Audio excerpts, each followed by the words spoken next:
Welcome to the Penny Bloom Podcast. Ain't another place that has got more bombast. Romp past your mom, dads, listening to Tomcats, talking everything that make you sad. We don't want that. We're here to make you smile.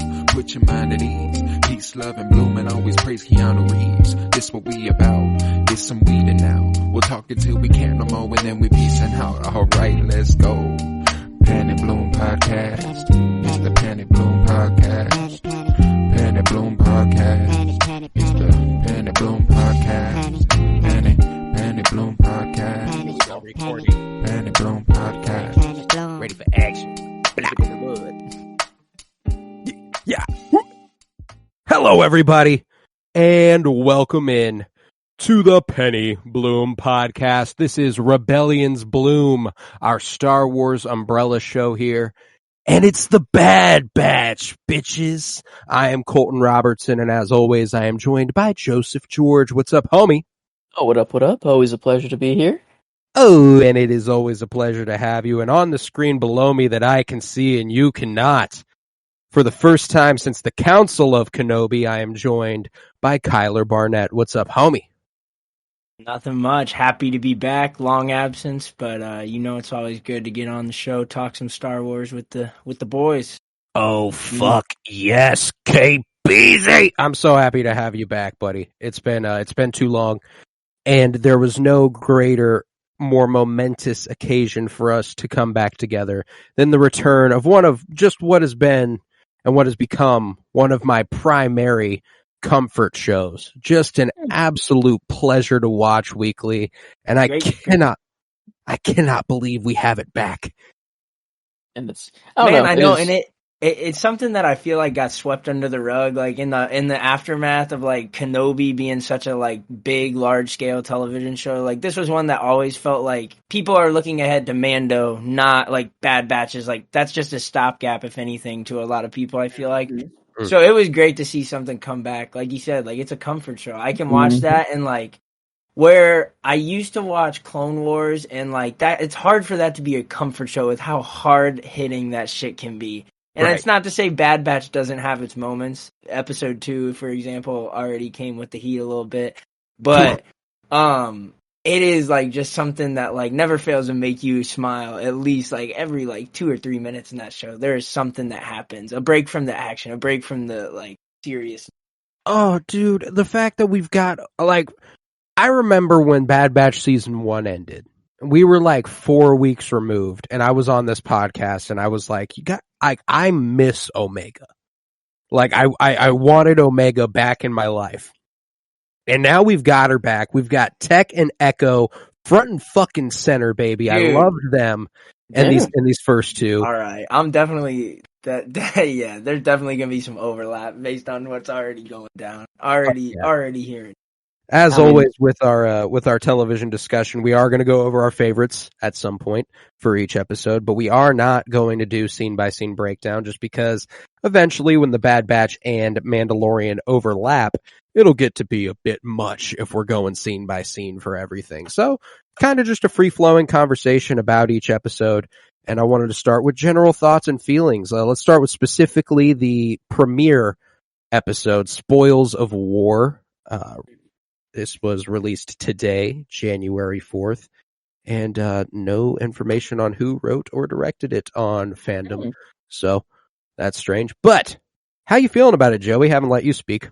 Man, no, this was, I will say, like, Bad Batch was sort of not swept under the rug, but it was a show that is like, we're hearing, Andor, we're super hype off that, and we're like, all right, Mando season 3, Ahsoka, let's, live action. So it kind of, my brain has just been in live action mode, but now, like today, after just going back to animation, just back to seeing Omega just on screen, like whenever like it opened up, like with her just like laying back for a little second, just like laying back, just for a split second, and then like she has to get up and go. But it was nice just to be like, I'm seeing all these people I love back on screen again. It was just so comforting.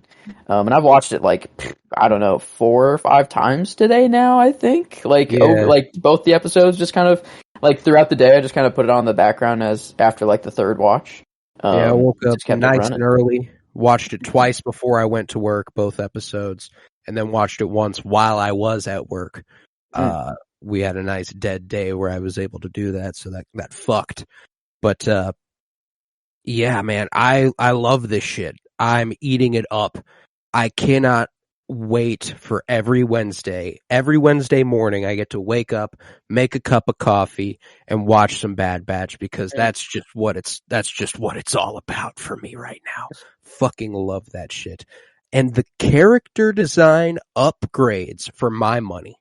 I love the new looks. Hell yeah. Yeah, I love them. See, the little color, they're not, they're each individual. I think that's kind of what they're getting at, is that, like, these clones are very different from the rest. They're not just following their programming. And I think they want to distance themselves from that look that they had. I mean, you got to think, like, that look was really what they were rocking with when they were still with the Republic and, all that. So I think it's nice to show that they're definitely into a whole different arc. They are their own. I mean, like you said, like, they're different, but also, like, they're separating themselves in image from, what they once were.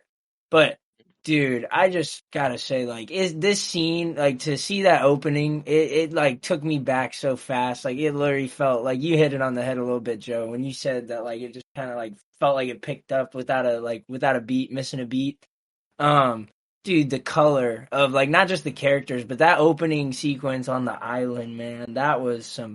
Oh God! That was some Star Wars animation. I mean, dude, it has came like such a far way. I mean, like, you saw it in Clone Wars, but it is still, every time, it never ceases to amaze me. Like, the things they're doing with color in this show is something so simple, but it goes, like, it works a lot in the long run of, like, just like the beauty of the animation. You can really appreciate that.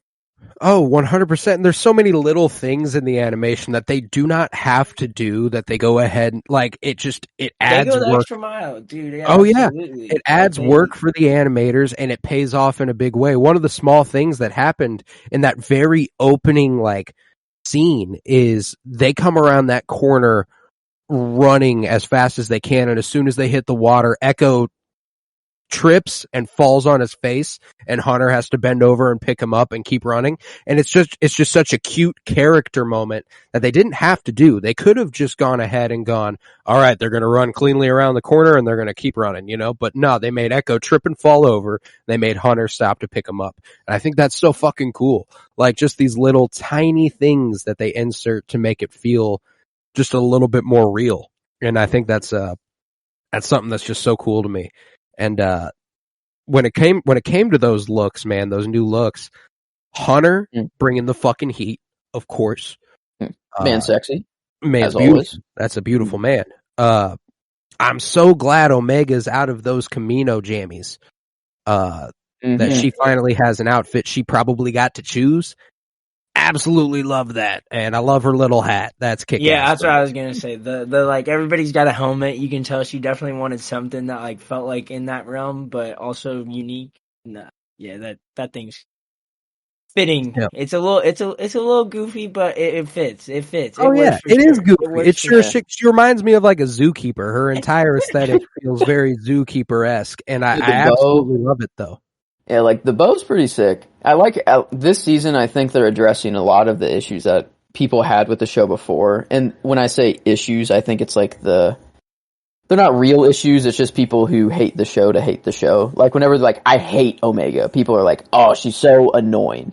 And it's like, well, she is a kid. She is a child. And, like, yes, she gets them captured a lot, or yes, she does dumb things sometimes, but, like, she's a kid right now. And, like, that's the point of her character, is to, like, do these things. But now, episode 1, she is holding her own the whole time. Like, she is actually helping the team way more than she's hurting them now. Like, that's what I really loved about this season premiere, is that some of the fair gripes with the show were that it got a little repetitive in season 1, and I liked it. I loved season 1. It made me feel comfy, but a lot of the episodes were that Hunter tells Omega to stay behind. Omega goes off mission. They have to save Omega. They get in trouble. Omega ends up saving them in some way. And that's perfectly fine. It made me nice and happy.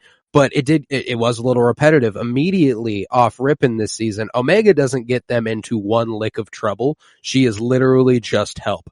And I think that's really cool. Another one of the fair gripes that I really, really understood from season 1 was that Hunter kind of was the be all end all, I say it goes sort of guy. And they immediately opened this episode with the rest of the batch talking him into a mission, which I was like, oh, they're addressing exactly what everyone had beef with in season 1, and immediately getting even Wrecker to go like, we took a vote and we all think that we ought to go on this mission.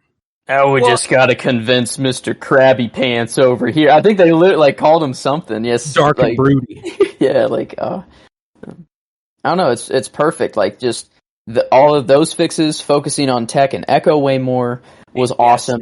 Actually, give them their flowers. Yes, give them their flowers. I love God, Tech and Echo. But Echo. Oh, go ahead, Kyler. Oh, I was just gonna say that I agree. Like, I feel like the way that they have allowed them to kind of dictate some more of the plans, like as a team, rather than just Hunter lead the way.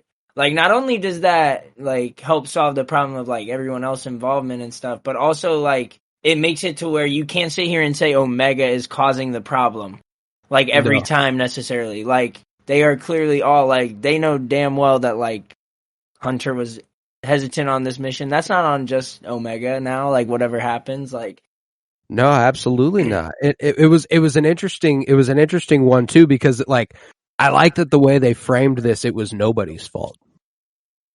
Right. Nobody did anything fighting wrong. A big ass empire, bro. Like, at its rise. Like, this is not the time to be fucking with them, but they are fucking with them. So I mean, you got to be ready. Hey, man, and in this first episode, that's why Echo is my favorite character in episode 1. Kicking off the episode with yo, Hunter, we need to be doing more. I'm glad we saved Omega, but you got you got to recognize that more than just Omega needs help. We can't just protect Omega. We need to protect everybody else. And with that comes my first prediction of the season. Ooh. Echo does not last in the Bad Batch. He joins the Rebellion. He wants to be more at the center of the chain. Yes, I don't think I don't think the batch as a whole does it. I think Echo leaves, and he goes maybe with Rex, and finds Ahsoka and the Martinez sisters.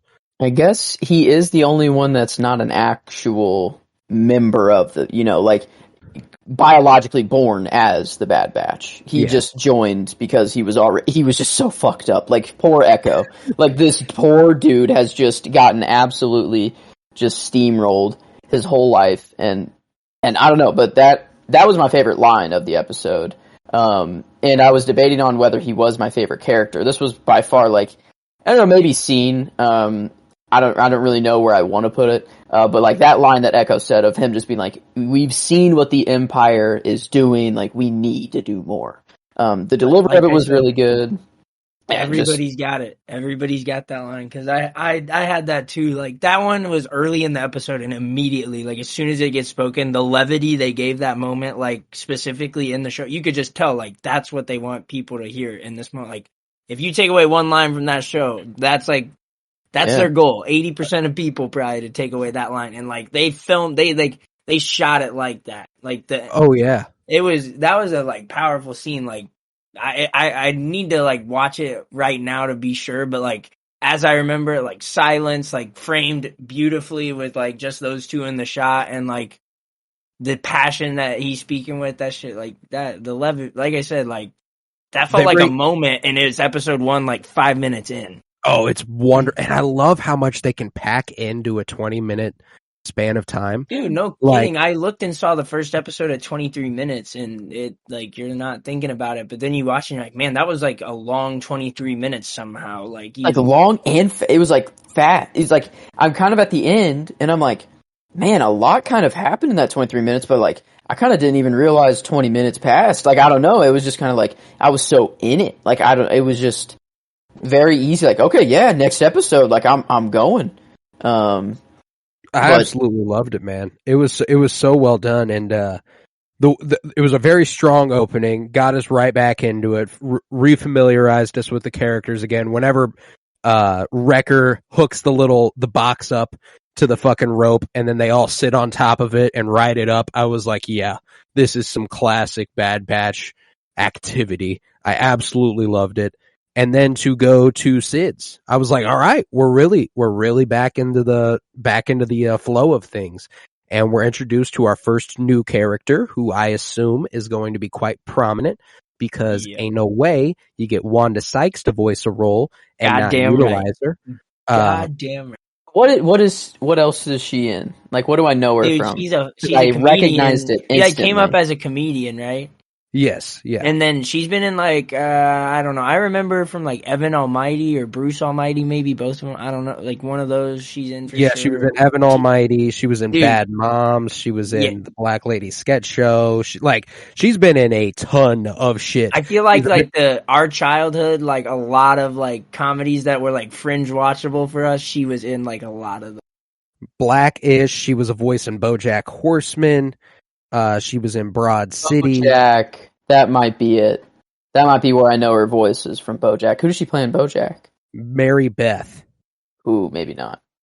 Well, that's the thing, is that there's a lot of side characters that just pop up in BoJack Horseman. So there is a distinct possibility that's where. But Wanda Sykes, she's got an incredibly distinctive voice, and immediately hearing her voice as Fee, the pirate, the trustworthy pirate, I was like, oh, fuck yes. Dude, it's so instant. Like, as soon as I heard it, it was just like, bang, that's her. I know exactly what it's actually from, and it's Over the Hedge is what I know her from. And I believe she's the skunk, right? Is that the character the like kind of sassy skunking Over the Hedge, I think? Yeah. Oh, yeah, that's definitely what okay. Anyway, sorry to break away from Bad Batch there. It's all right. It's an incredible voice actress. She's been in a whole bunch of shit, but yeah, I loved that introduction, and obviously a character they're going to reutilize. They even set her up to come back, being like, this intel isn't cheap, you know. Like if they are successful, I want a cut of that shit. So she's coming back. And she's Wanda Sykes. That's all you need to know for her to be coming back for sure. But I love the way she flirted with Tech. Brown eyes, yeah. Well, I didn't notice that before. He's the only one with brown eyes. They all have brown eyes. Oh, I didn't even. Oh, so it's just the bat. But every clone, I've never. Every clone has brown eyes. He goes, well, the phenotypic gene did not change for any of us. We all have brown eyes. And she's like, okay, yep, I've had enough of this. I was trying to flirt with you, and you clearly did not pick up my vibe.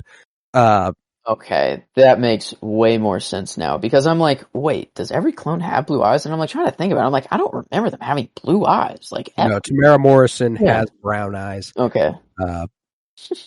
Yeah, no, but cleared up now. Wow. Yeah, I don't know, because I was so confused. I'm like, is Tech the only one with brown eyes? And okay, I don't know. Is Tech hot? Why? How you not flirt with Hunter though? Like out of the Bad Batch, like Tech's hot. That's a fine looking man, and he got a glow up between seasons. I swear. This man, the cut of this man's you jaw. Definitely are thinking it's like an investment. Like he's already improved. Okay. Like look at what he's gone up like one season, dude. That value has skyrocketed. Oh yeah, you're right. You're okay. All right, episode 2, he comes into his bag though. Episode 2, oh yes, for sure. Yeah, we got it. We're gonna have a whole dialogue about that, because boy, let me tell you, I got some things to say about that man in the next episode. Oh, he's fantastic in episode 2. One thing I did want to like bring a small amount of attention to is like I don't know if this is synonymous across like a lot of animation right now, and maybe I just don't watch enough animated things right now. And it was probably prevalent in Clone Wars as well, and I know it was. But like one thing I will never get tired of in Star Wars animation that I just don't feel like I notice in others as much is like the use of almost like camera work and like angles that like you feel like are what you would see with like a real camera and like movie shooting, like the angles and like there's like certain times like what they do with focus and like all of these things. it's just shot very like refreshingly, and there's so much depth in each shot. Like there's a specific scene, and I'm not sure if it's in this episode technically or the second, where I think it's just Hunter and Wrecker up like on top of a big cliff and just a big folding like valley with tons of trees and like all of this and everything for as far as you can see in the shot looks fantastic, which, you know, I just like, I don't know if that's so unique to just like Star Wars animation or like they just do it better, but there is so many times where like I feel like I'm looking at something that is like so artfully done, like shot, angle, like composition wise, like just from top to bottom. 100%. And speaking to those kind of massive, big shots, one thing that Star Wars animation does a lot more than a lot of the other animated stuff I do watch is they're so good at world building. Like when we got to Sereno and they showed the ruins of the city, like, oh my God, that shit was gorgeous. And like the way that I absolutely loved it. It was such a good looking episode. But let's go over some favorites for episode 1. Let's start with favorite character, and let's go around the circle. Joe, you want to kick us off? I was originally at Echo. That was my favorite character for the scene of him talking to Hunter about like we need to be doing more, and I love that they gave Echo more. But Omega shined so hard in this episode that I like it, and all of the flaws in air quotes and fair flaws that I think had last season are gone. Like she is now a full member of the batch. She is all of their capabilities and is like better than all of them. Like that's like Tech has gotten way smarter. Like he was not this smart back then, like in last season. I think he was, but they didn't allow him to like show it. Him on the bench, bro. But like Omega, every single aspect of around her has improved. Like she's so smart. She's smarter. Like she realizes things faster than other people. She's the one who is like going out and be like, oh, we're being followed. So like she's exhibiting tributes of all of them, and like she's not the one messing up anymore. She's like a full, I don't know. She's awesome now. Okay. And so if anyone has any gripes with her now, it is purely misogynistic, or I don't know what else is going on if you're hating Omega now. This character is potentially one of the biggest comfort characters in my entire life at this point, just because she's so fucking sweet. How do you, like, I don't know how you watch that character and go, God, I hate this character. What is wrong with you? Like, yeah, no kidding. Like you got shit wrong with you. Got something wrong. I gotta see these people interact with like their nieces and nephews if like this is how they're gonna act towards like this person, right? Or, like, hey, dude, because like that's gotta be a red flag of some kind, bro. Because like at this point, I'm kind of rocking with it like that. Like if you're not fucking with it, I need to see you in like I need to see like an aunt or uncle setting and see what you be talking about. Because there's no way that you're being respectful to that child at all. How do you handle babysitting? Yeah, like here, I made you this drawing. It's like, what did you do? Like, rip it up? This shit ass. Yeah, exactly. Like, what? Come on. Like, let's be real now. I made you this drawing. You are so fucking annoying. Like, wow. what? You're terrible art. You should just quit now. It's terrible. Yeah, like, you know who you remind me of? Omega from the Bad Batch. Like, God, you just get on my nerve. That should be a compliment, though. It should. She's a badass already at age. How old is she right now? Like, teenager age. Like, she's aged a little bit, from last season. It's been a while. 13. Okay. Yeah. A little pre-teenage, I'd say, is where we're at. Yeah. I guess she's older than Boba was in Attack of the Clones. Oh, I guess they're the same age. Her and Boba were born right. Okay, so that's it. Okay. So yeah, she literally is older than Boba in Attack of the Clones because this is several years after that. But I don't know. Omega's a great fucking choice for favorite character. Kyler, how about you? Who you got as your favorite character from episode 1? All right, I had to go with Tech for this one. It's hard because, dude, we'll get there in the second one, and naturally, I mean, he He popped his shit. I'm gonna just like respect. But I liked it in this episode because I thought there were other people in the next one I could pick. But in this one, for me, he just felt like I said, going off of last season where his role was like just a one-liner, a nerdy one-liner every once in a while. He kept the one-liners and I think got more of them, but also is like vitally important and it is being emphasized, and I am just loving that. I thought the first opening 5 minutes of the episode immediately showed that he is coming with that heat with Omega. Him and her are rocking together. Joe, you touched on this earlier, but he is like, whereas Hunter is still being protective and stuff, and I'm not faulting him for that so much. I just feel like he's always separated because he's trying to be macho man, whatever, like separated and like thinks she's safer away from him because he'd be in the danger. But Tech knows that she is an asset and he is putting that shit to work and she is bailing his ass out and he appreciates it. And they are just like got a chemistry that like last year you felt like the kind of non-Hunter person for Omega was Wrecker. And I think we'll get that still just because like that just is just a dynamic that's always going to be prevalent. Like big bruiser dude, soft as hell for the little girl Omega.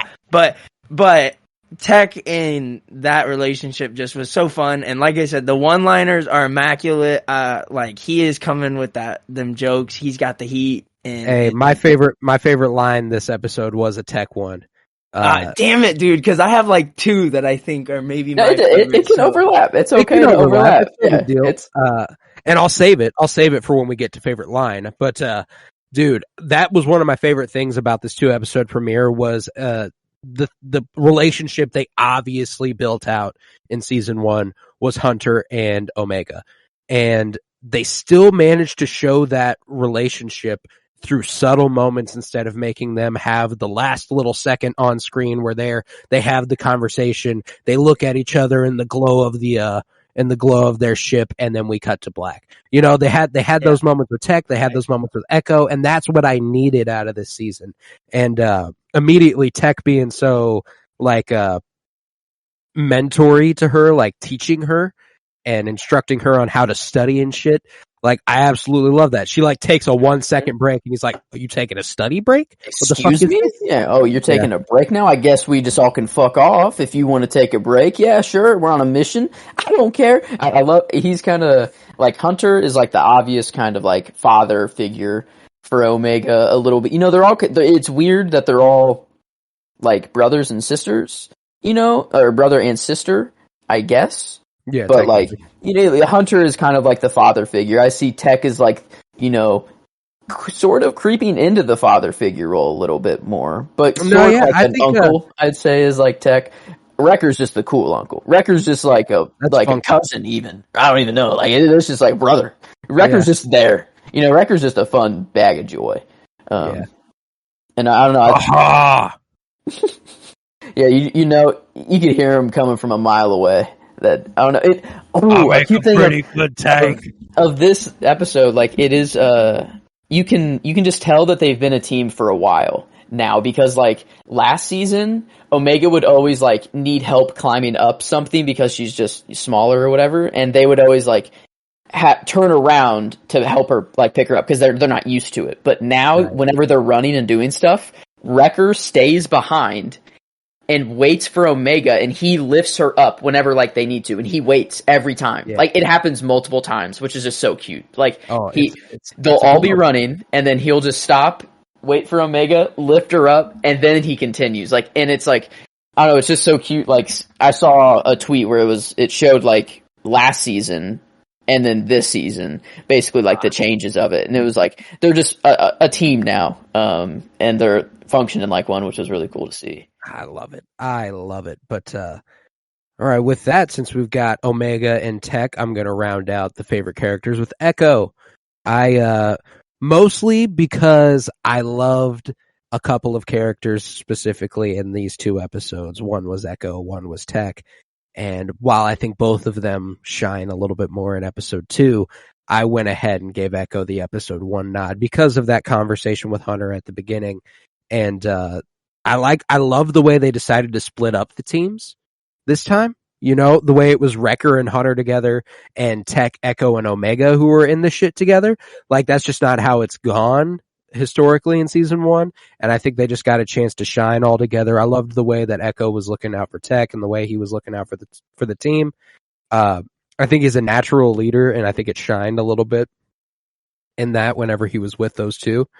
And I just really, really loved him. And D. Bradley Baker's performance of Echo in these 2 episodes, I think, was extremely strong. D. Bradley Baker's ridiculous for voicing all of them, but I wanted to get a little bit more specific. So in the performance section, I went D. Bradley Baker as Echo. Okay, I like that. Because I was probably just going to put D. Bradley Baker for almost every episode. I didn't want to default it, because maybe you never know. It's probably going to be him every episode, but I like the distinction of choosing which clone he did the best with. Yeah, not all of them go through the exact same emotions and then in an episode. I think it's fair. Okay. I think I couldn't my line I gave, Echo the line of him needing to do more and stuff like that. So that's the reason if I'm giving a performance it's to Echo as well. I couldn't do it for really any other clone this episode. So I think I'll have to agree with you there. I couldn't give it to anybody else. KB's you on that D. Bradley Baker on the favorite performance train, or did you go somewhere else with it? Yeah, I would say. I mean, I wanted to. As soon as I heard Wanda Sykes' voice, I was like, "Oh, dude, that's got to be my pick." Because just that voice and just I just heard attitude and stuff is just so funny. But she kind of shut Sid up a little bit, But she's above Sid, I think. It's she's hard when there's such little screen time there that I don't know if I can actually hand it off to her. I mean, Echo did, like I said, as much as we talked about that moment, as much as I spoke about how that moment felt watching it on screen and stuff, and I can't even imagine watching it again and rewatch and paying even more acute attention to that specific line. It's hard not to argue that just even based on that line alone, that I could go with any other performance, I guess. That did click and register, and that's what you're looking for when you're trying to think of somebody who's doing their job to the highest order. I'm gonna say that too. But I Wanda Sykes is gonna be in my list. She's gonna be my favorite real soon. I got a feeling. One episode, she'll get a lot more screen time, and you'll get that opportunity. I'm certain of it. But that sweeps the board for D. Bradley Baker as Echo for the performance. Let's go over favorite scenes. Kyler, let's start with you this time. What was your favorite scene from the episode? So I'm just gonna say that the whole sequence where they start flying into Sereno, or however you pronounce it, and just that Dooku-esque sounding score, that evil score kind of when they were flying in, and just how good the animation looked when they were flying in on this planet, and how it all looked and stuff, and just that scene for me was one that when I saw it, I wrote it down, and at the end I had a couple other different scenes that I wrote down, and I was like, I'm still really rocking with that one. Just the score for me is always something that just elevates a moment. And if you throw in the beautiful ass animation that's already going on, and they had just been talking about how this is Dooku's home planet and this and that, and you get this super dark, deep sounding score that works. That's for me. That shit right there. Yeah, that hits for me. I just watched it again. It makes perfect sense. It follows right after Echo gives the line to Hunter of saying we need to do more. It immediately cuts to them showing up on the planet, and it's Dooku sounding out the ass. It is and it's ominous, suspicious, it's beautiful. That's what's I like about it is the planet actually looks really beautiful kind of, and then you get some of the other aspects that you see the rubble and just how war torn it was, and it's damn. Dude, and the book reader in me absolutely loved when Hunter and Wrecker pulled up inside of Dooku's castle and they got to that big ass room with the giant green window, because there's a giant portion of that book that takes place with Dooku sitting at that desk writing, just writing and writing and writing, manic, going crazy writing, and I could just see it in my head. We haven't seen this room on screen, but it's exactly what I've imagined in my head. And I was I think, are you we haven't? This wasn't in Clone Wars? Oh, maybe it was in Clone Wars. Because I feel like I recognized it. Because I mean, I love Dooku. You know, this was like, oh my god, I'm getting more Dooku. Okay, I guess we probably have seen it in Clone Wars, so maybe my subconscious was working a little bit hard for me when I was reading that book. But regardless, that's what I was recalling was Dooku Jedi Lost by Cavan Scott. It's absolutely fucking fantastic, and that scene is a great choice. Yeah, and if I can toss in a slight honorable mention, I thought the part like towards the end where they're just flying through the fucking air in a like massive cargo container, that just gave me like major A-Team vibes and was just like super fucking funny to me. I thought Bad that Batch was funny. is the A-Team. Oh no, 100%. It's so apparent.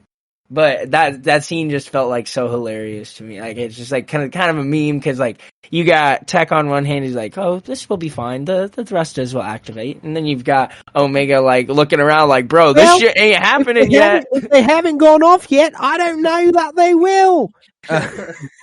Dude, yeah, that shit just was so chaotic. I just love that. It's the energy. Well, and like one thing that kind of annoyed me about this 2-episode premiere is that they might as well have made it a 1-episode premiere because it was. Dude, if you're gonna cliffhang like that, what the fuck, man? Yeah, like mid-air, are you shitting me? Yeah, and like that's the thing is that like the cliffhanger, Omega's like, "Oh no, if they haven't gone off yet, I don't think that they will." And then like you open the 2nd episode and she's like, "The thrusters should kick on soon." And it's like, "Oh, well you were clearly trying to cliffhang me there and then you just went ahead and completely backtracked on it." I think it would work a lot better on small children, which I think is what it's for. Yeah, and they knew they were dropping these and I two. thought it was hilarious. Yeah, they knew they were dropping these two off, back to back. They knew. So I think they would have wrote it differently if it wasn't like released at the same time. Because no way they would have us wait a week and be like, "Oh, do the Bad Batch actually perish in this shipment container when they crash on this planet?" Or do the thrusters actually, I don't know. But no, I get you. But what about you, Joe? What's your favorite scene from the episode? Mine was actually whenever, I think it was most of them there. It was definitely Tech, Omega, and who else was with them? Because Wrecker and Hunter were on their own, I guess, right? Tech, Omega, and Echo. It's whenever they were like, "Oh, they just released all the escape pods. We don't have any other option left." Like Tech was like, "We're screwed." And then Omega was like, "Wait a minute, this is a G class blah blah blah blah freighter, right? We can the shipment containers actually have their." She like one up them. And like the exact training they'd been doing, the studying she'd been doing was on ships, and she was like, "Oh shit, this is paying off." Yeah, it's perfect. It shows like Omega actually being useful again and her not actually being the problem anymore. A lot of people complaining about that. So it was like perfect there. It's like she won up Tech this time and every time Tech gets one upped, and right before, if I open this door and I'm wrong, we get sucked out and we, violently die. And he's like, "Well, and I'm seldom wrong." Just his little, I guess there was one of his one-liners that was pretty good. That's my line. Oh, damn! Yeah, I stole the thunder a little bit. Damn it! No, damn it! Fuck. No, you're all cool. That's my scene though. Is that kind of whenever Omega is like, we can use this as. No, I loved that shit. I loved that shit. Yeah, and like you were making that point, like Omega one-upping Tech, and be it like, I like whenever he like looks at her and he's like, "Yeah, you're right. Okay." Like, I'm actually impressed. I think he says something like that. He's like, "Impressive. Okay, moving on." Trying to I don't know. It was really cute. He's like, "That's my thing." I don't know if I like that. Yeah, in Hunter, even in Dooku's thing, whenever Hunter's messing around with the tech panel and Wrecker's like, "What's taking so long?" And he's like, "Tech usually does this, man. I don't know. I don't know how to work a computer." I'm usually the guy shooting the gun, man. I don't know what the fuck this is. No, I loved that shit. But my favorite scene was the scene where they all are talking. It's Wrecker, Echo, and Tech talking to Sid, and Hunter's over with Omega, studying, and he overhears Wrecker go, like Sid go, well then we just have to convince Dark and Broody over there. And he's like, convince me of what? And I just love that it was finally the scene that made me feel like, okay, Hunter is not the dictator of the group. He doesn't, if he says it, it's not 100% Bond, because in the mission room with Sid, he's like, it's too risky. We're not doing it. And then they leave the room and they're like, yo, we think we should do this shit. And he's like, well, shit, I'm not going to be like, no, like he's like, fine, I guess you guys have a say. Which, yeah, that is interesting to think of the larger kind of thing going on, because like they're still in hiding, like they kind of have to like keep, like after Order 66 and everything, like they're like, oh, these are the rogue clones that the Empire's looking for, blah blah blah, and they're like, so you're just telling anybody like what's going on, like, so like they're still in hiding, and it is a very interesting like concept of them like the one last heist, Well, and now they're thought dead. Yeah, well, they're thought dead, but. Now, what's this dude's name? Rampart. I guess. Yeah, he knows. He's the only one, other than the people who saw them. Do you realize what that implies? Crosshair lied to the Empire. He covered. He covered for them. He told them they died. He might be on. I didn't even think of Crosshair yet at all. Either that or this dude's about to be gunning for Crosshair. He told Rampart they died. He didn't see them. He's sitting with them when they leave. They offer him to come with them. Him and Omega, like they literally, they save each other to leave there. Like, yeah, that's like, wow, that's actually awesome. I love that little detail. Echo's leaving, Crosshair's coming back. Yeah. Crosshair's coming back eventually. I don't know, maybe not this season. I don't know. I think he'll be like a bad kind of guy for a little longer. I don't know if it'll happen this season, but I have a feeling he'll eventually wrap himself back in the team. No, 100%. That's where I'm at. But anywho, back to the favorites of episode 1. We've got line left, and since Joe alluded to mine, I'll go ahead and give mine first. If I am incorrect, we will instantly be sucked out and perish. And then as he's pushing the button, I am seldom wrong. And it just opens and it's like perfect. I fucking loved that. I love when Tech's a little cocky because he's so damn smart. It's so funny. I love this guy. See, and that's what makes it so funny is like he's so smart that it's always timing in his jokes. That always is just like he never misses on the timing.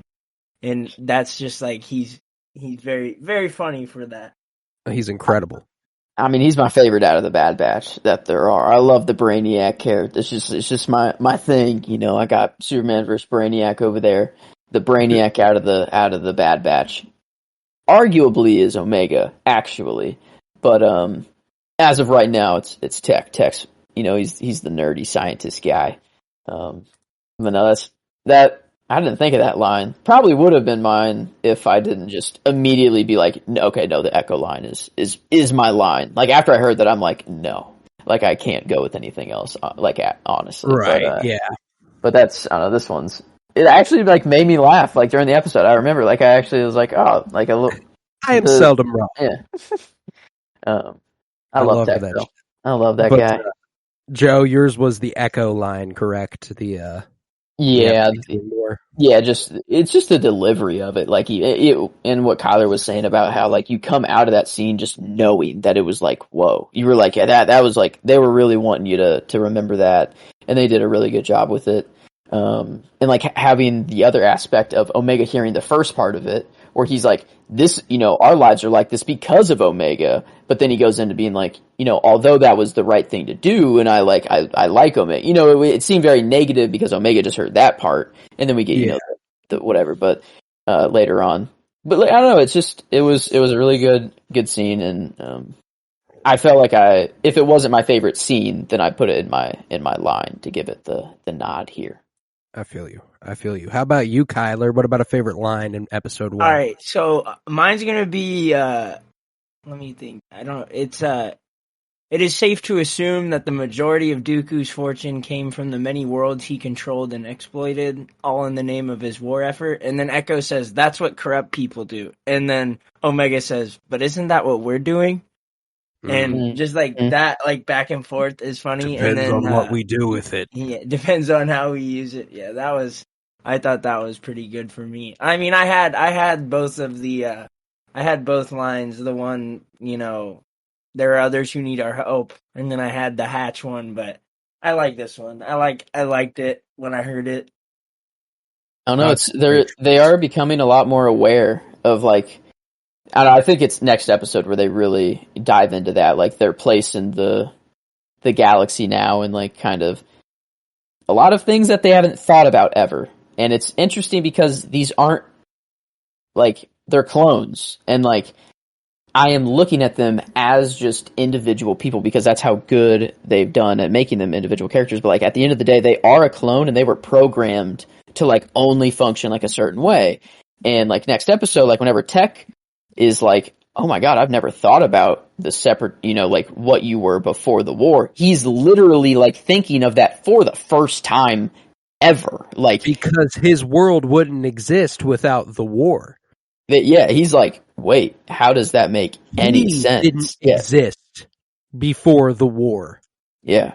So, like, it's a lot of, like, it's really weird to kind of not weird to treat them as humans, but, like, I forget a lot of the times that, like, they are clones and they don't have the full knowledge of, like, what the universe was like at all. They have the very narrow, you are fighting these people, they're bad, that's it. And like that's what he was made for, that's what he was made for. And like seeing them like have the intelligence and consciousness and like having them make their choices and think about it for the first time is so cool. I love it, dude. God, the show's just so fucking good. And people are gonna be like, "Oh, it's such a kid's show. I'm not gonna watch that shit." And it's like, come on, like I don't know. Man, the end of episode 2 is enough to dismiss that theory. And with that, I think we peruse on over to episode 2. This one is a very, very steady continuation of the first. We begin in free fall with Omega, Tech, and Echo, Wrecker and Hunter trying to break out of their situation, sneaking through the city back to the Marauder. And you got Captain Wilco leading the clone troopers, ready to hunt them down. And that's kind of what our whole episode is. One of my favorite character introductions, one of my favorite tropes in all of Star Wars and in all of comic books and everything is the regular guy helping out the heroes. Yes. I fucking love Romar. Yes. What an incredible character to introduce. I love when it's just a normal fucking guy. It's just a dude. Just a dude who's here to help. That's my favorite shit. How many Serenians are left? Can't be many. Like, cause he's living out in the middle of the woods. Like, he had to find, like, that's the thing. He has that archive. Like, there's like none. He's like one of the, like, that's the sad thing is like, he's a dude who just cares about his people and wants to see like his history and art and stuff thrive again, And like, I don't know. It's just, like this character could have been a throwaway character. They didn't have to give any thought into this character at all. They could have just been like, all right, here's your shelter for the episode, and they could have moved on. But like actually giving him like a valuable lesson to teach Omega and like actually give deep history and like a conversation with Tech that was insane. Like that's the thing. Like a conversation they had with Omega and Tech are like two of I think the strongest scenes in the entire episode. Honestly, like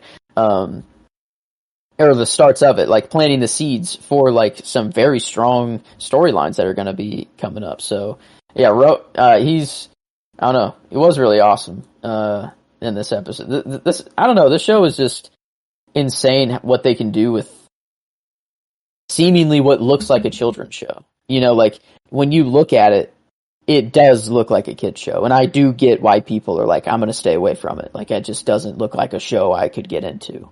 But like, then you watch it and you're like, my thing with Star Wars, man, is that it's all kids shows. True.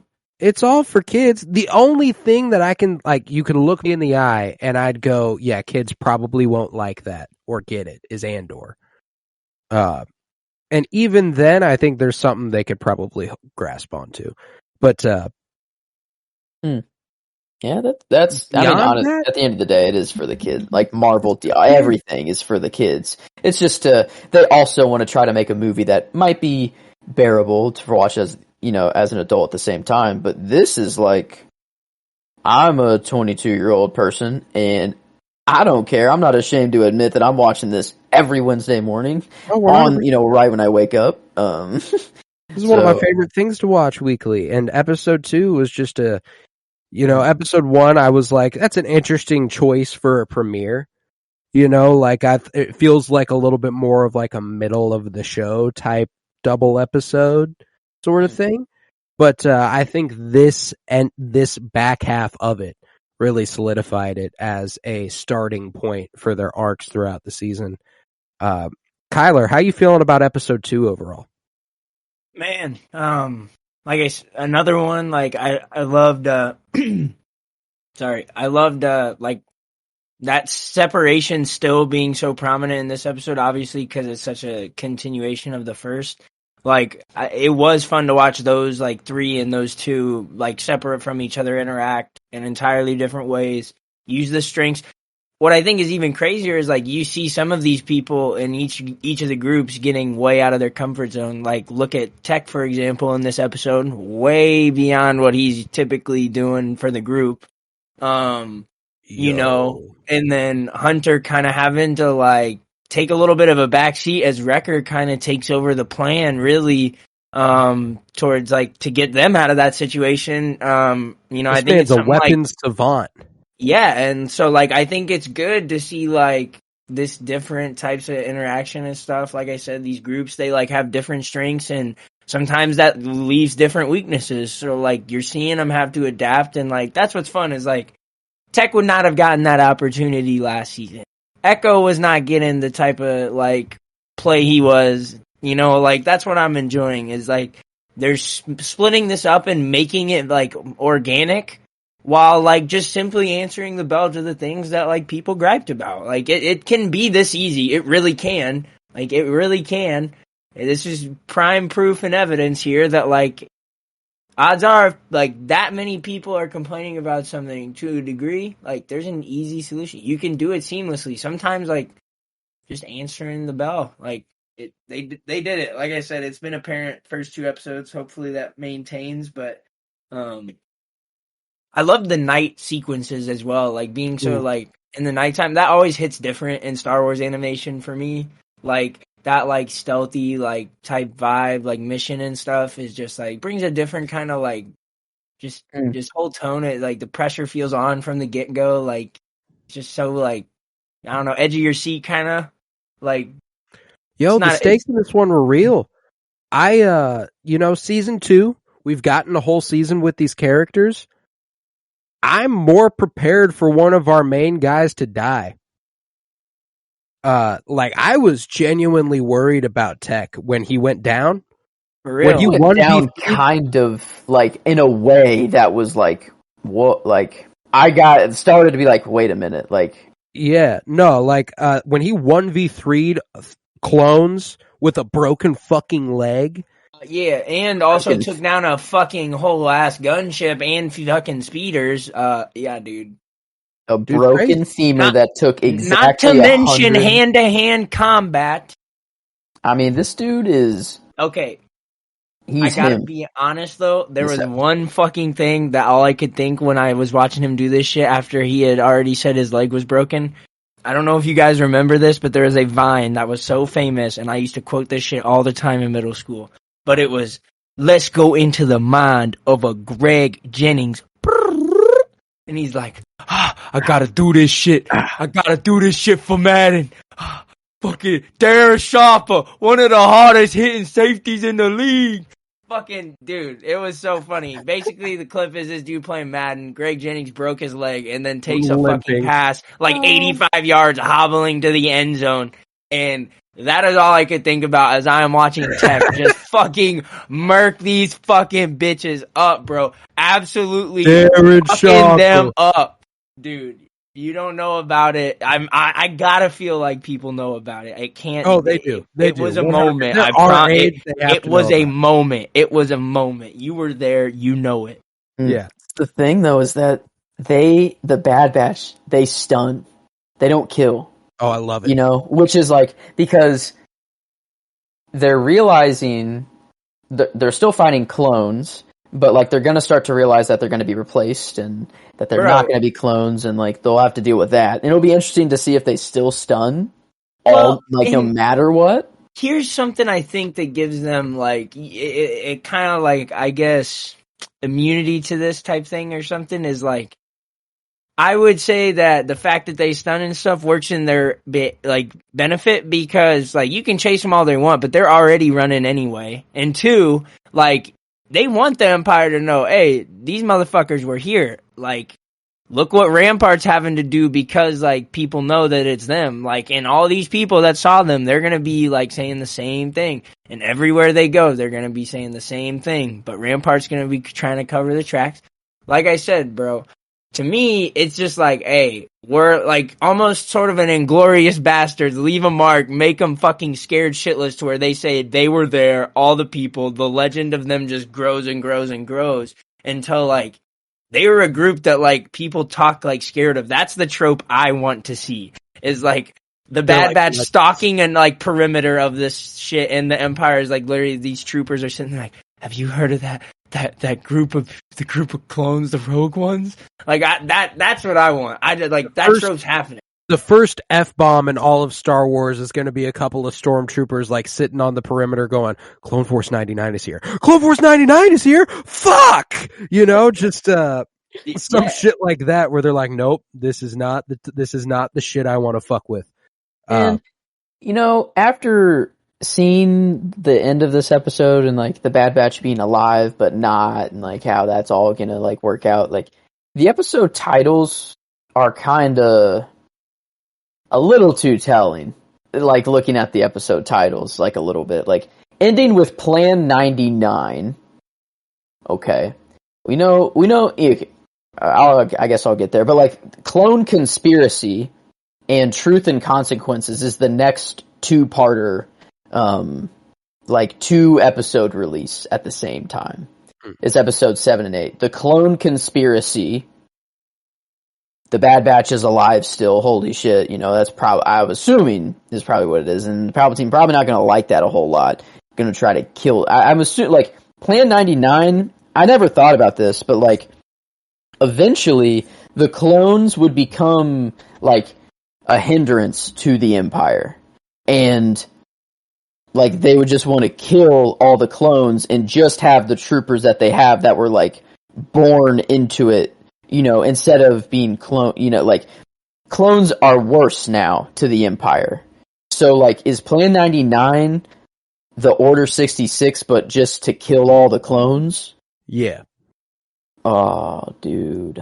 That's what I think. I think that, yeah. Like Plan 99. I think that's the only one that's a little too telling. But yeah, I noticed that, and I was definitely like picking up what they were putting down. What clones are like alive in Mando time? Like, what clones survive? Just clones that we know of. Boba? Rex?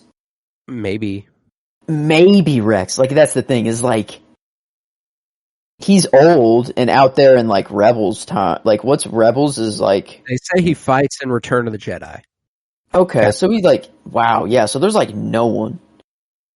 Man, what was that one? What show was it where you saw like a clone trooper just sitting on the side of the road? Kenobi, yeah. I was thinking of that and too. That was when 10 years after Revenge of the Sith. So after Plan 99 would have happened. Yeah, that makes sense. Like, damn. Or maybe not. I don't know how much time you think we cover here? Like, when would Plan 99, like an event like that, when do you think, do we even know? You know, like that's the Star Wars timeline I am so lost on. 19 BBY, that's what it says. That's where we're at right now. Mm-hmm. So it's like within this year that it would, okay. Wow.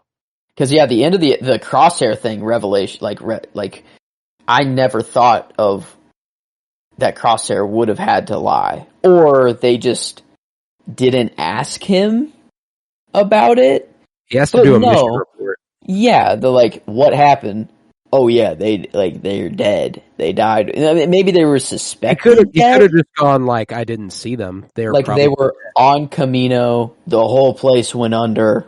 What do you think happened? So maybe he just didn't lie, but omitted details. You know? Yeah, I guess, but covered them up. He definitely regardless, he could have told the Empire, no, they're still alive. We need to go get them. But no, so it is. Yeah. Wow, that's crazy.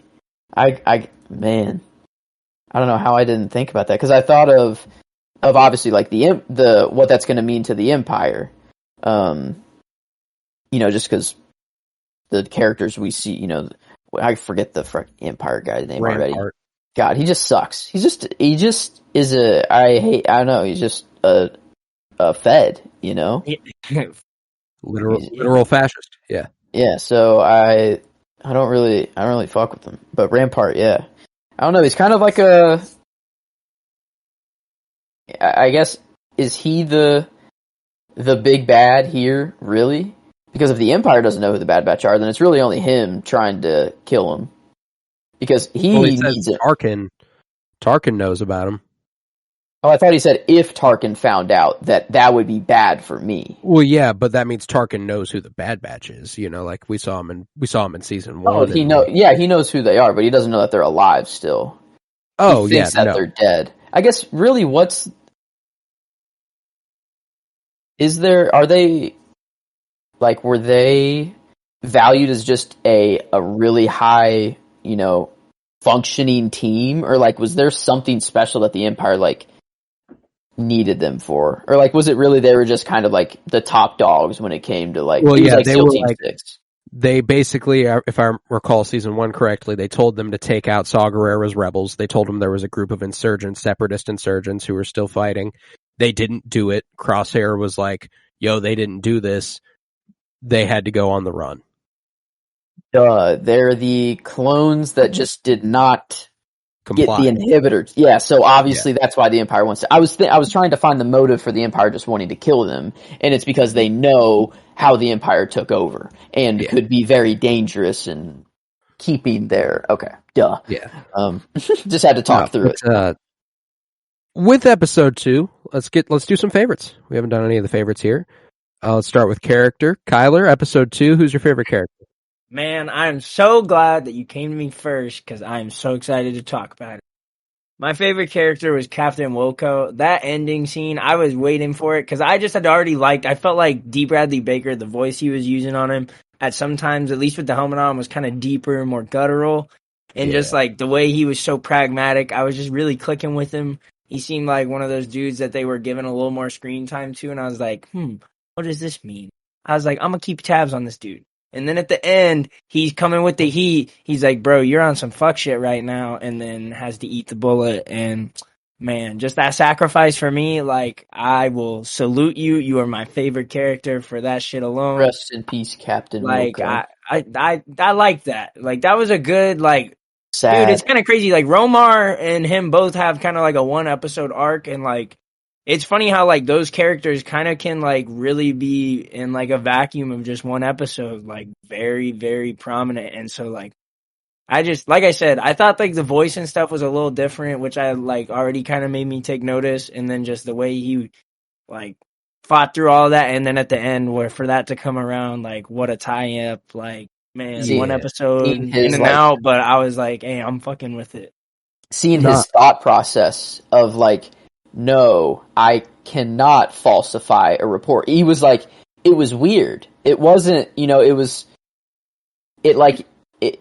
don't know. It was very programming. I don't know. It seemed in a way where it was no, I can't do that. And Rampart was I know. I like That, the like- annoyance. I like the annoyance of like Rampart in that moment because it's just like, man, that probably feels like he's talking to the Bad Batch. Like that dude's like defying him, and it's like this is exactly what I'm setting out to put a fucking end to. Why he doesn't want clones to exist anymore. This is why they are going with troopers or just babies that are born into fascism. You know, like that's the only way to do it now. It's like instead of based on a human that lived before the time, you know, now it has to be the Empire has always existed. Like, it's like Rampart's whole thing in season 1 was conscripting soldiers who volunteer to fight for the Empire. That's what he wants. He thinks that there's a lot more value in volunteering for it than being created to fight for it. Interesting. Yeah, I guess I'm thinking about like the long game of where the Empire here gets in to, several years, that's what happens. Yeah. This is 1 year after the Empire's taken over. It probably doesn't even last that long. You know, I hope this guy died. I don't know. Do we know? There's no telling how long Rampart lasts. Like, yeah, because he doesn't pop up. Like, he's not one of the guys sitting he's a at Bad like. Batch. He's a Bad Batch original. Yeah. Okay. Yeah. Okay. Yeah. But Kyler, I'm glad you brought up the voice acting for Captain Wilco because that was the voice that stood out for my performance pick. I picked D. Bradley Baker as Captain Wilco for my performance because it was different. There was a certain I felt like he was digging more into his like straight up classic clone bag, you know, because we've gotten so used to hearing the Bad Batch who all have very different voices. And not very different. They're different from each other. But when you go back to this classic clone voice with just a little bit more of a deepness to it, like there was a gravity to Captain Wilco that you that really commanded the attention of the screen. And you know, when he spoke, when he spoke, you listened. Exactly. Okay. Yeah, I guess I didn't really give Captain Wilco the love he deserved, but I'm glad you guys did, because Tech just dominated this episode for me. Tech was my favorite character. This was his episode. This was, I think, the show's way of being like, all right, sorry, Tech, we really haven't really focused on you at all season 1. Here you go. Let's give you some good storylines and some good character tropes. And, you know, Echo got a lot too, but I think Tech was the focus of this episode. And yeah, I don't have a single nom on here that doesn't involve him. So he's my favorite character, and I guess if we're just going performance too, it would be D. Bradley Baker as Tech for this episode as well. For me, at least that's what I had. I do like the Captain Wilco performance. I think it is the one that makes more sense. But I just want to remember this episode as like finally, like this is the Tech. Nah, dude. Yeah, hey, it's just. Hey, whatever clicks, man. It's you don't got to give us our flowers for Captain Wilco. I'm screaming it, man. I'm on the rooftops out here. We're all good. Yeah. But if I can give a super niche mention of something that I also was reminded of, dude, if y'all remember Scooby-Doo 2, the movie, there is a scene where Fred gets on a motorcycle and fucking jousts with fucking the whatever that fucker's name is. I don't know. But they play Bon Jovi, Wanted Dead or Alive. That was the vibes I was getting from my man Tech. He was out there doing that shit for Madden, for Fred. He was doing it for all the fucking marbles. That's the thing about Scooby-Doo is that it is an inspiration for almost everything in Hollywood nowadays. So it does pop up everywhere. James Gunn, hello. Everybody wants a piece. Everybody wants a piece of the pie. Why wouldn't you want to make, you know, whatever you're working on in Hollywood in current day, like the inspiration should be Scooby-Doo. It's perfect in every way. Perfect. So in every single possible way. No, but Tech out there in them jeans, bruh. Fucking cute. I love it. But yeah, Tech was also my favorite character of the episode. He finally got a chance to shine in a real meaningful way. You were speaking to that scene earlier about between him and Romar and unlocking the data core, and he's like, what the fuck are you doing with the data core? Wow, a separatist data core. No, a Serenian data core. We existed before the war. And he's like, yo, wait a minute, shit existed before the war? I've never even considered that. Yeah, like That was my line, but you did it way better justice than I did your line last time. I butchered yours, and you just gave mine the absolute thunder it deserved. So thank you. No problem. Yeah, I don't know. That's the exact reason. Like that scene as well is my favorite scene. Like that is, I don't know. Him realizing that was like. I kind of realized that. I'm like, oh yeah, he is a clone. Like, oh yeah, he's realizing that for the first time. As I'm realizing that, like, kind of for the first time, you know. Like, obviously I know that the separatist people were not always separatists, you know. Like, I've never pieced it together, I guess, myself. Never thought about it too hard, but, like, obviously I knew that. But it was just so cool seeing, like, Tech actually go through the process of realizing it, and now, like, they'll know that. Like, they're going to learn so much more of just the real world and how things actually work, and that how they were created, you know, and it'll be interesting to see how what direction they decide to take their lives in, you know. Is it going to be, let's keep fighting for let's fight against the Empire, like Echo, you know, is going hard, or is it going to be like, no, we've done our time, we've made it through. It's crazy that we're even alive. We should like enjoy ourselves, you know. Like right. I don't know. I don't think they stop. Is the thing though. I don't know. I don't get that impression. But since now we've gotten your favorite character, scene, and line, and all that, how about you round it off with your favorite performance? It is also Tech. D. Bradley Baker as Tech. So every single thing will be Tech. Yeah, you got the clean bring out the broom. But yeah, I guess sorry to drop it all at once, but I mean it's the scene and line, it's the same thing. It all goes together. It's fair. It's only fair. But since I've given my character and performance, I think Kyler, you just go ahead and give your performance, and then we can go into line and scene one-on-one here. You know, for performance, I'm going to go with Romar. I just really liked some of the weight behind a lot of his lines. He didn't have a lot, but Colton, you kind of touched on it too, like that trope and like the hero, like from like zero to hero kind of guy. Like that's easy to root for. And like I said, like some of the lines, he made a pretty profound impact. And like, I think with my performance, like, I don't know, D. Bradley Baker's going to be in here a whole awful lot. Like I want to see, I liked Romar. Like I said, I don't know who that was. To look it up. Yeah, I'm trying to look it up right now. Not a lot of people are credited right now, but I'll just put him in there as a Romar, but we'll get his real name in there whenever they're credited. It looks like Hector Elizondo. Oh, okay, there we go. Maybe. We'll put it in there.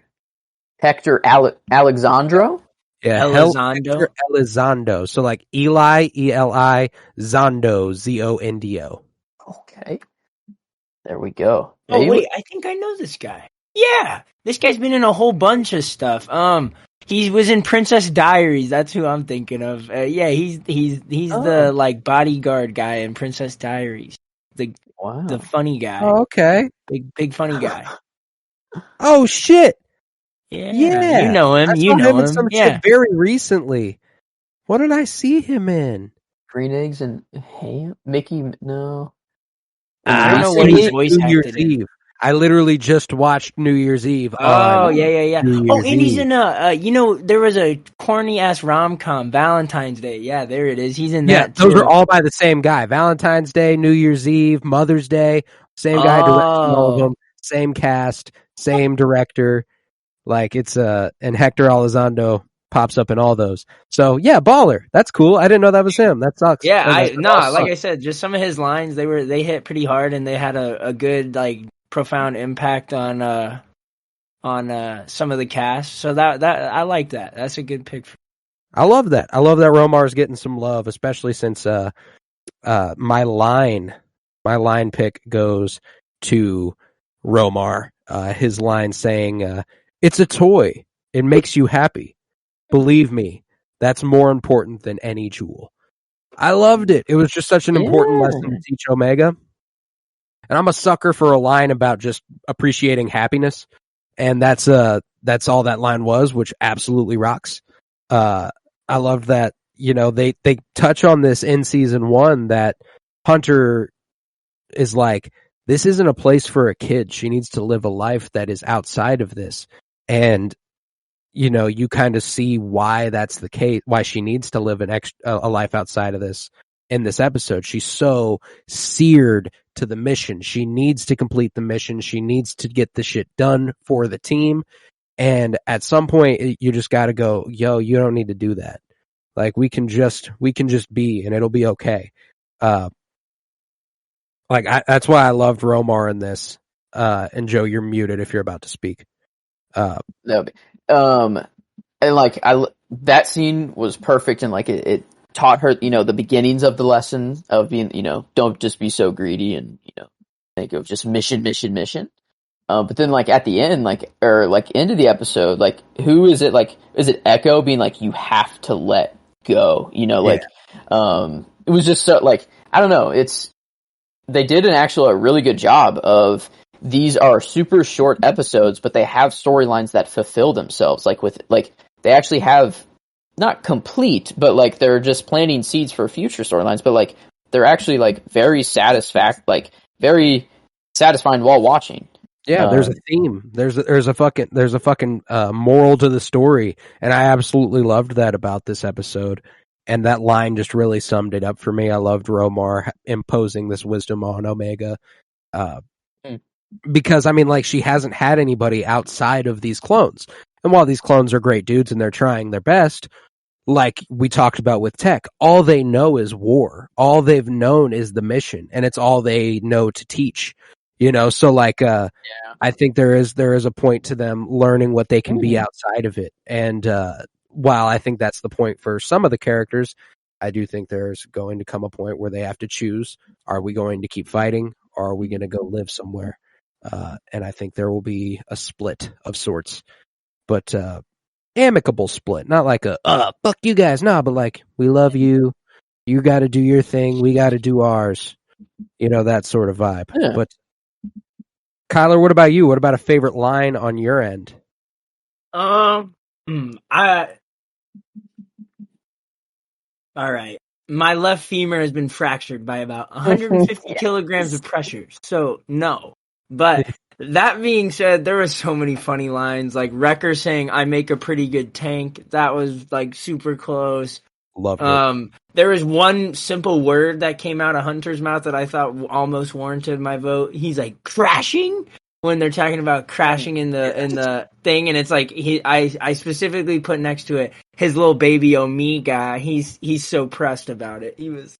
Oh, and there's so many moments like that. Like even in the first episode, why is Omega hanging off the ship? And I love that he's like, why is what's and Tech's just like, study break. Mm-hmm. Yep, she'll be all right. Yep, she'll be all right. Like, he's just the dynamic that they're building is so cool. Like the family that they have, they're all brothers, but I don't know what to call it. It's weird. Just found family. That's just the best. Yeah, just found family. Don't need to put a title on it, I guess, what they are. But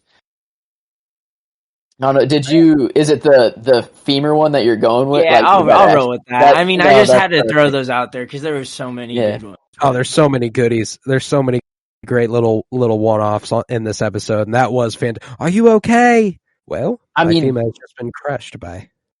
That's the dude. That's the thing, is that like he's not just like smart. He has like ability. Like, I don't know, because they even say that he can detect like shifts in electromagnetic. Like, I don't know. It's nuts. The dude has like, he's like actual just like droid level.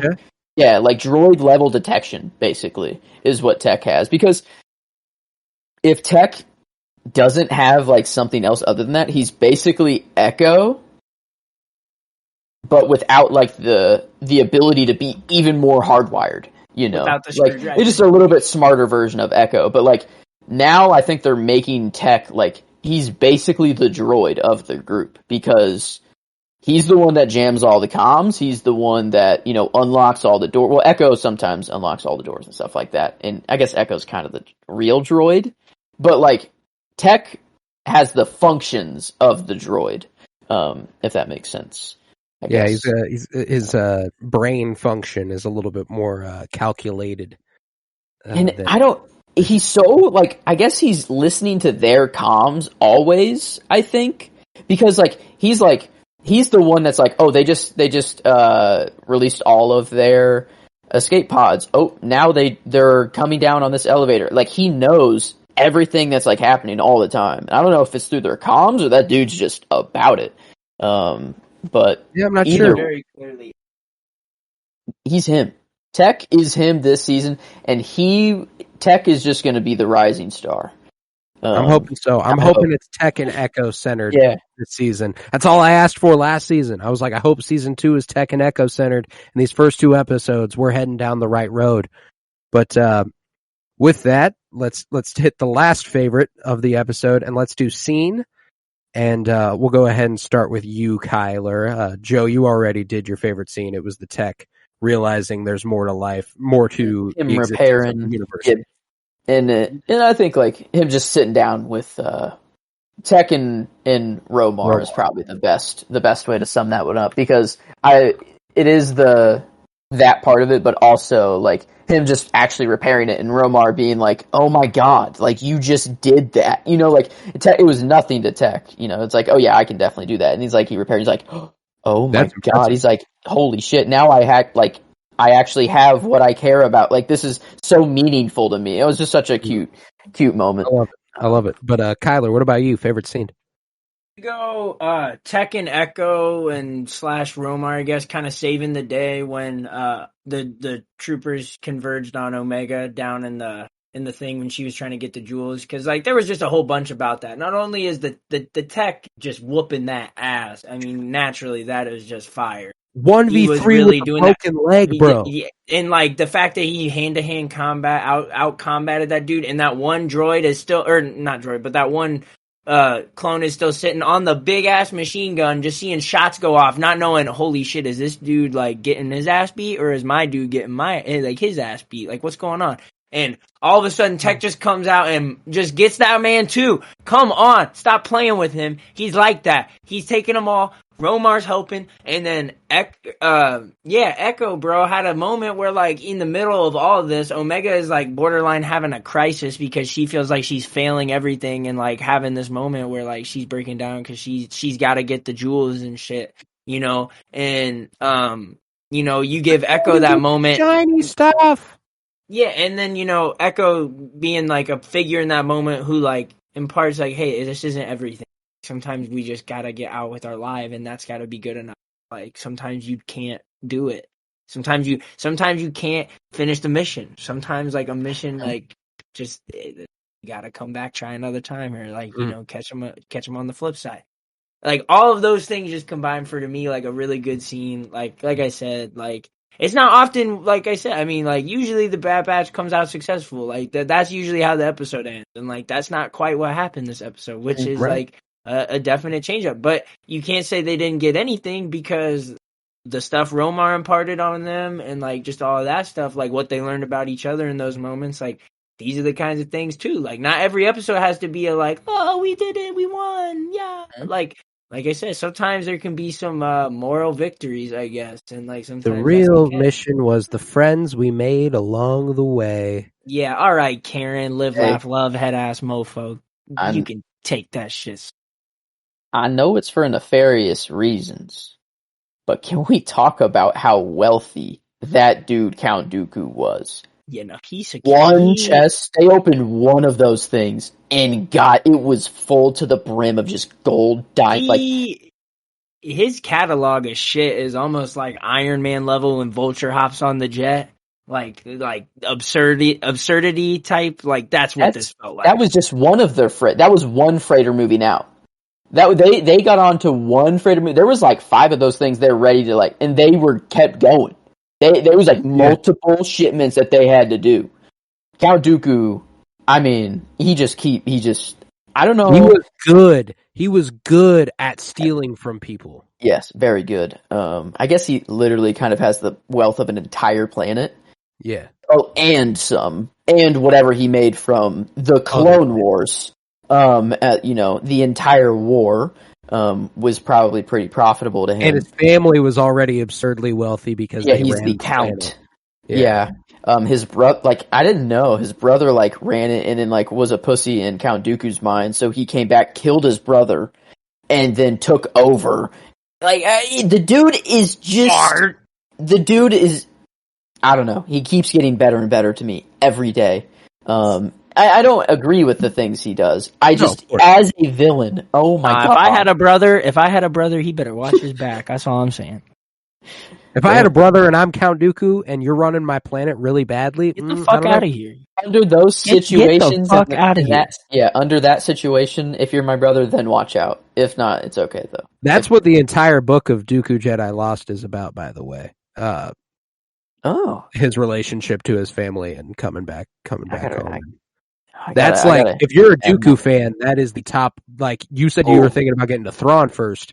You should go ahead and read Dooku Jedi Lost before you go there because it's a nice, easy read and it's fantastic. But no, it's a good choice. It's a good choice for Scene. To top off the favorites, I'm gonna go with Echo and Omega's conversation afterward. Echo coming back on the ship and being like, telling her what he told Hunter. Like, we did the right thing. If I had to do it all over again, I would. Like us saving you is the best thing we've done. It's the best thing we ever did. If we didn't do it, we could be fighting for the Empire, or worse, we could just not be. We could be dead right now if we didn't save you. And I like that. I just love that Echo had the moment that typically would have gone to Hunter in season 1 with Omega. I love the way Omega was just sitting there, curled up in a ball on the chair, and Echo didn't come and sit in front of her. Respected her space. He came and sat behind her, kept talking to her, respected her, and didn't talk down to her, talked to her like they were equals. And I liked that a lot. I thought it was really cool. And I just loved building that relationship as well, along with just the way that Echo, Tech, and Omega got to bond was very special. It was incredibly purposeful that Hunter and Wrecker, the two who have previously had the best relationship with Omega, were separate. They clearly knew what they were doing with that. They wanted to build out that relationship some more, and I'm glad they did because they did a fantastic job. I'm glad it's getting the recognition it deserves because Tech dominated everything, but I do want to give the credit to Echo still because I don't know. I'm just very glad that every character is getting the limelight. Wrecker is still just strong, and so I hope we get a lot more with Wrecker. But I'll make a pretty good tank. Yeah, and I guess I don't know. I hope they don't overdo it and only focus on Tech and Echo and actually leave Hunter on the sidelines. But I 100% hope they only focus on Tech and Echo. Really? No, obviously, I prefer that everybody get back in the mix. But that's how strong this group of characters is that I think this show could run for multiple seasons and you could center new characters every season as the main characters. Hunter and Omega were very clear. Omega should always be the centerpiece of the Bad Batch series. Should always be the main character, in my opinion. And she's even more the main character, it feels like, this season than she was last. But the person who she interacts with the most I think it should be ever evolving. And I think it would even make a lot of sense if come season 3, they're Crosshair is who spends a lot of time with Omega. And they just keep evolving the relationships. I think it would just make a lot of sense. Omega has a villain arc. She joins the Empire for a little bit. Imagine. She's Crosshair actually doesn't come back with the team. And she's you know what, guys? You are letting me do what I actually want to do. You are being too much of my parents. Fuck you. Crosshair let me do whatever the fuck I want, probably. See you later. No way. Join the Empire. I guess Boba kind of has, I don't know. She's the anti-Boba. So when Boba goes off and he's being the bad teen clone at the time, Omega's got to be on the good, on the side of the rebellion. I don't see her. I'm praying they meet post episode 6. That's all I'm hoping for is that Boba Fett and Omega finally get to be brother and sister. I hope Omega it's the thing. Who could Omega be? You'd think she'd be, or hopefully she's just on an island in peace. Just at spending her day. Just that's where she's been. I hope she just takes care of Omega Tech, or I hope she just takes care of Tech, Echo, Hunter, and Wrecker in their old age. That'd be ideal. That's perfect case scenario. A clone Huh? You're cutting out. It's probably because I'm like sitting way back from my mic. How's this? Yeah, there you are. Yeah. You're much more correct. She's gonna open a clone retirement home. That's what she's gonna do. It's gonna be like a resort, but it's gonna be Omega's clone. Yeah, you can't name it that though, because they'll be like hot under the press. So it's got to be like some low key. But okay, I like it. But so Hospice 99. Does Omega and Boba? Is it like their aging process is just unaltered, so they just age as a normal human would? Yeah. Okay, but the clones, is it like? I think they aged to a certain point and then age normally. Okay, so that's get them up to battle ready and then age normally from then on out, basically. I think that's how they work. I think that's how they are now explaining they work. I don't think that's how it always was. I think it was once upon a time. It's rapid aging. They only live for a certain amount of time. But I think now with the amount of characters they want to keep around, they go ahead and go, they got aged to like 20, and then they were like, fuck it, do your thing. Yes, Palpatine probably knew it was a temporary army, so like it probably just didn't matter. Like, get them up to battle ready, they're all going to die anyways. They're all going to die anyways, so it doesn't matter. Like, ooh, it's not his plan overall. Like, that's the thing, is that like I give Palpatine all this credit, like that he's planning this all along, but like what's actually happening is that like they're realizing in creative ways that they can make Palpatine plan this all along in the future. Like, George Lucas did not write all of this, and like now they're like, oh yes, now we can use this part of Palpatine's master plan. But I don't know, it's crazy that this show, 2 episodes in, we can get talking like that though. Like, hey man, that's the power of it. It's a fantastic show. It's some of the best Star Wars ever for my money. I absolutely love the Bad Batch, man, and I can't wait to come back week after week. Do we have any closing thoughts on this 2-episode premiere? I guess we do have that prediction box. I put in that you said that Echo's going to leave and join the rebellion. I put maybe through Rex/Ahsoka. I guess I don't know. I'm not actually serious about my Omega evil arc.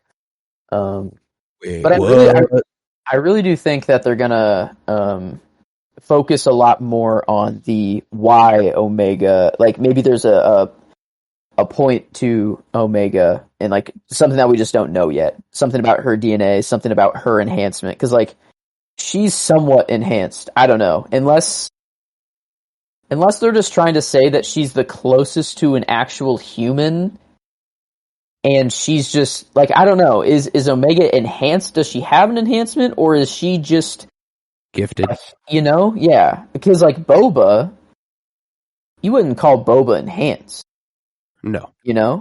And if they were both, if Jango asked, he just asked for a son, right? But like, was it Kamino's doing to make Omega, or was it Jango's doing? I think it was Kamino's, and they probably had some sort of motive. The thing is, though, that there is the possibility always that they knew Jango Fett's a bounty hunter. It's a dangerous line of work. They didn't know how long they were going to be able to keep mining his DNA, so they created a perfect genetic strand cast that they could keep on hand, and therein be able to clone her DNA to continue going. And give birth. Can a clone give birth? Probably. Because guys couldn't do that. True. She could have the next natural birth, the natural clone birth.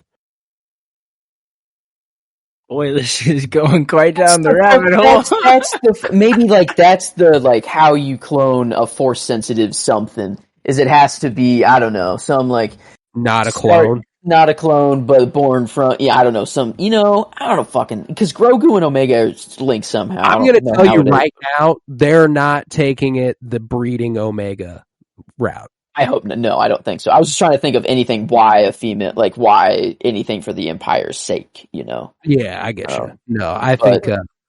Grogu and Omega are connected in some way. They're both leading towards the Snoke Palpatine path, I think.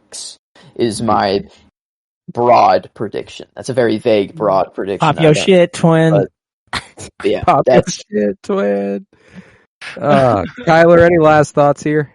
I'm gonna go with something that like I have really just this is just throwing a dart, I guess, but just the vibes I'm getting is Crosshair is murking the fuck out of Rampart at the end of this season, and that's my prediction.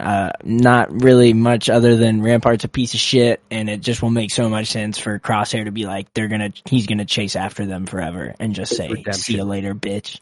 Yeah, so that's my prediction, but I don't even know. That's like that. I mean, come on, this is a kids show. We've already got the titles of the episodes. Like, you got to figure Crosshair gets worked back into the fold in the latter half of the season. I mean, it's just like I don't even feel like I'm reaching like that, but maybe I don't even know. Maybe I'm just nailing on it.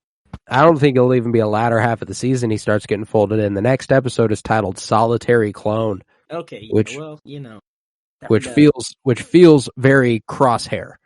If I I guess I just more meant like he's gonna clap Rampart in the ladder. I'm with you. I'd really love if next episode was just like no Omega, no Hunter, no Tech, no one, no Batch, just the Empire side, just Crosshair. Like, I don't know. I think that'd be really cool. I don't think it's gonna happen, but I'd be interested. I'd be interested. I'd like it, but. Then if that's all with that, I think we'll conclude this episode of Rebellion's Bloom. And we'll be back next week for Bad Batch Season 2, Episode 3. And every week after that for Rebellion's Bloom till like the middle of April, all the way through The Mandalorian and such. Very excited for that. If you would, head to patreon.com/PennyBloomPod, newly branded Penny Bloom Pod, because want it to be a little bit more about the pod than it is about me. It's nothing but content nowadays. It used to be art and stuff that I would post over there, but I kind of became less motivated on that side of things. It's been nothing but podcast content for quite some time. I figured I'd change the name to reflect that.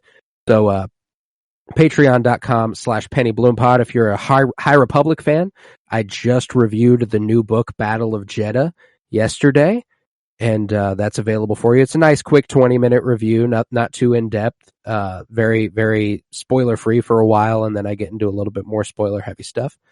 But, yeah, so patreon.com/PennyBloomPod for $3 a month. You can support the podcast in a very meaningful way. Thank you, Kyler, for doing that very thing. Very huge. Very much appreciated. Yup. If you would, head to Twitter, follow @PennyBloomPod, follow on Instagram @PennyBloomPodcast. I was Colton Robertson, and I was joined by Joseph George. Thank you very much, homie. Oh, thank you for having me. It's always a pleasure to be here, and thank God we got more animated Star Wars. Oh, thank God indeed, my friend, and thank you, KBZ, Kyler Barnett. Absolutely, man. I'm really looking forward to next week. Looking forward to seeing who you're going to be because, I was Colton Robertson. That was today. Who knows, next week we might get some other guy. I don't know. I'm looking forward to it. Edge of my seat. I mean, absolutely. There's just no telling. There's just no telling. With that, we'll conclude this episode of Rebellion's Bloom. Remember, peace, love, and bloom. And Bad Batch back. All right.